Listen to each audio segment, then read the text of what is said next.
ത്രിയേക ദൈവത്തിന്റെ അതിപരിശുദ്ധ നാമം വാഴ്ത്തപ്പെടട്ടെ. ഏറ്റവും പ്രിയപ്പെട്ട ഭാഗ്യവചനധാര ശ്രോതാക്കളെ എവർക്കും ക്രിസ്തു യേശുവിന്റെ ധന്യനാമത്തിൽ എന്റെ സ്നേഹവന്ദനം. ഇന്നത്തെ അല്പസമയത്തെ ചിന്തയ്ക്കായി 56-ാം സങ്കീർത്തനം 8-ാം വാക്യമാണ് ഞാൻ തെരഞ്ഞെടുത്തിരിക്കുന്നത്.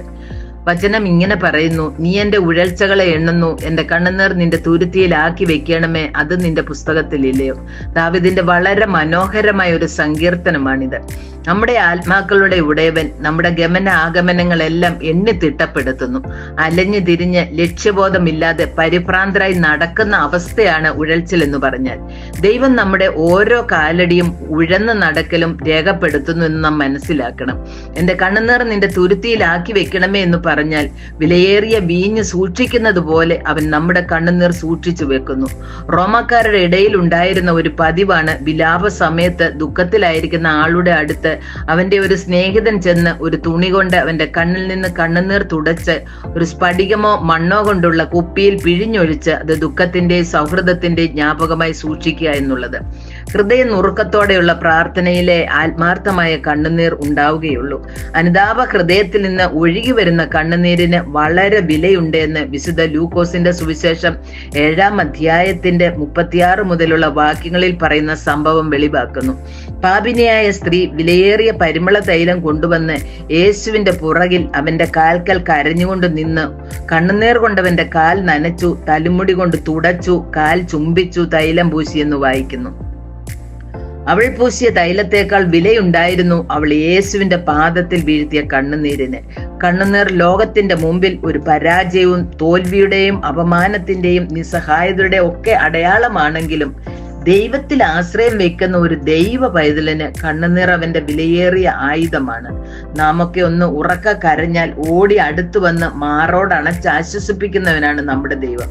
നമ്മുടെ കണ്ണുനീരിന്റെ വിലയും അതിന്റെ മഹത്വവും നാം മനസ്സിലാക്കണം. എബ്രായർക്ക് എഴുതിയ ലേഖനം 5-ാം അധ്യായം 7-ാം വാക്യത്തിൽ കർത്താവായ യേശു ക്രിസ്തുവിന്റെ ഒരു പ്രാർത്ഥന പൗലോസ്ലീഹ രേഖപ്പെടുത്തിയിരിക്കുന്നത് ഇപ്രകാരമാണ്: ക്രിസ്തു തന്റെ ഐഹിക ജീവിതകാലത്ത് തന്നെ മരണത്തിൽ നിന്ന് രക്ഷിപ്പാൻ കഴിയുന്നവനോട് ഉറച്ച നിലവിളിയോടും കണ്ണുനീരോടും കൂടെ അപേക്ഷയും അഭയയാചനയും കഴിക്കുകയും ഭയഭക്തി നിമിത്തം ഉത്തരം ലഭിക്കുകയും ചെയ്തു എന്ന് വായിക്കുന്നു.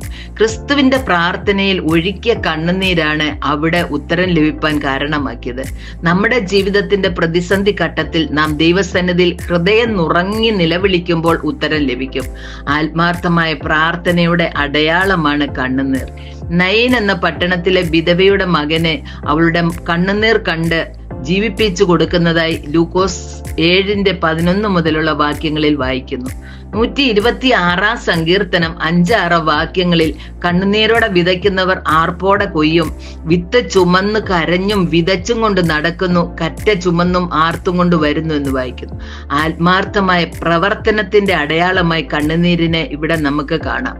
ഒരു കൊയ്ത്ത് മനസ്സിൽ കണ്ടുകൊണ്ട് താൻ വിതയ്ക്കുന്ന വിത്തുകൾ നിഷ്ഫലമായി പോകല്ലേ, മുള്ളുകൾ ഞെരുക്കുകയോ പറവുകൾ കൊത്തിക്കൊണ്ടു പോവുകയോ ലോകത്തിന്റെ വെയിലേറ്റ് വേറെ ആഴത്തിൽ ഓടാത്തത് കൊണ്ട് വിത്ത് കിളിർക്കാതെ ഉണങ്ങിപ്പോകല്ലേ എന്ന ചിന്തയോടെയാണ് ആ വിതയിൽ കരച്ചിൽ ഉണ്ടാവുന്നത്. വിതയിലെ വിയർപ്പും കണ്ണുനീരും കൊയ്ത്തിന്റെ ആർപ്പാക്കി മാറ്റുവാൻ ദൈവത്തിന് കഴിയും. ഇന്ന് കൊയ്ത പലരും ഇന്നലകളിൽ കരഞ്ഞവരാണ്. കഴിഞ്ഞ തലമുറ രാത്രിയുടെ യാമങ്ങളിൽ ഓലോലം കരഞ്ഞതിന്റെ ഫലമാണ് ഇന്ന് നാം അനുഭവിക്കുന്ന സമൃദ്ധി എന്ന സത്യം നാം വിസ്മരിക്കരുത്. കണ്ണുനീർ പറ്റിയ ഒരു തലമുറയാണ് ഇന്നിന്റെ ശാപം. തലമുറകൾക്ക് വേണ്ടി കരയുവാൻ ഇന്ന് അമ്മമാർക്ക് സമയമില്ല. ലൂക്കോസ് 23:28 യെരുശലേം പുത്രിമാരെ, നിങ്ങൾ എന്നെ ചൊല്ലി കരയേണ്ട, നിങ്ങളെയും നിങ്ങളുടെ മക്കളെയും ചൊല്ലി കരവീൻ എന്ന് യേശുനാഥൻ നമ്മോട് പറയുന്നു. ദാവീദും യേശുവും പത്രോസും പൗലോസും ഒക്കെ കരഞ്ഞതായി വിശുദ്ധ ലിഖിതം നമ്മൾക്ക് കാട്ടിത്തരുന്നു. യിരെമ്യാ പ്രവചനം 9:1 യിരെമ്യാ പ്രവാചകൻ കരയുവാൻ കണ്ണുനീരിനായി പ്രാർത്ഥിക്കുന്നത് കാണാം. അയ്യോ, എന്റെ പുത്രിയുടെ നിഹിതന്മാർ നിമിത്തം രാവും പകലും കരയേണ്ടതിന് എന്റെ തല വെള്ളവും എന്റെ കണ്ണുനീർ ഉറവയും ആയിരുന്നുവെങ്കിൽ കൊള്ളായിരുന്നു. നമുക്ക് തന്നിരിക്കുന്ന കണ്ണുനീരിന് വില കുറച്ച് കാണരുത്. കണ്ണുനീർ ആഴമായ അനുതാപത്തിന്റെയും ആത്മാർത്ഥതയുടെയും പ്രാർത്ഥനയുടെയും ആത്മാർത്ഥമായ ദുഃഖത്തിന്റെയും ആഴമായ മാനസാന്തരത്തിന്റെയും ആത്മാർത്ഥമായ പ്രവർത്തനത്തിന്റെയും ഒക്കെ അടയാളമാണ്. ആയതിനാൽ ആത്മാർത്ഥമായി കരയുവാൻ കഴിയുന്നവന്റെ കണ്ണുനീർ കർത്താവ് ഒട്ടും നഷ്ടപ്പെടുത്താതെ തുരുത്തിയിലാക്കി വെച്ച് സമയമാകുമ്പോൾ കരഞ്ഞവന്റെ കരങ്ങളിൽ മറുപടിയായി തരുവാൻ ഇടയാക്കട്ടെ എന്ന് പ്രാർത്ഥിച്ചുകൊണ്ട് എന്റെ വാക്ക് ചുരുക്കുന്നു. ദൈവം ഏവരെയും അനുഗ്രഹിക്കട്ടെ.